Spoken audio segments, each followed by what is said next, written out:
Défense. Je m'appelle Jean-François Coudray, donc je suis marié, Claudie est ma femme depuis un certain nombre d'années. Et je suis membre de l'église depuis 1972. La maladie qui me met dans un fauteuil roulant, c'est la maladie de Strumpel-Lorrain, une maladie rare qui induit une réduction des neurones progressive, mais sans retour. Ça a eu un impact sur la vie de notre famille, mais ça nous a ressoudés en plus autour de la famille éternelle. Et ça m'a appris à aimer mes semblables d'une manière vraiment exceptionnelle.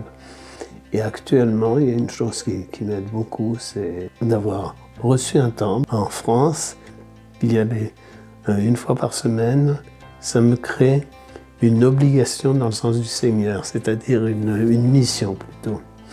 Et le Seigneur m'a renforcé cette idée de mission en me faisant faire à la fois l'œuvre missionnaire auprès des morts, bien sûr, puisqu'on travaille pour les morts dans le temple, nos ancêtres décédés, mais aussi auprès des vivants que j'ai largement l'occasion de rencontrer, étant donné, même malgré la proximité du temple, par les transports en commun. En moyenne, ça me prend en situation normale 2 heures pour y aller et 2 heures pour revenir, en moyenne. Mais en réalité, avec tous les aléas, j'ai pu visiter tout Paris régulièrement sur le chemin qui menait au temple. Et occasion merveilleuse de rencontrer des gens. J'ai pu faire l'expérience de contacts merveilleux avec des gens qui n'avaient rien à gagner du fait de m'aider, de me tenir la conversation et qui l'ont fait. Le temple, pour moi, c'est la destination vraiment pour y ressentir l'esprit. Dès qu'on arrive à proximité du temple, on commence à ressentir l'esprit particulier du temple.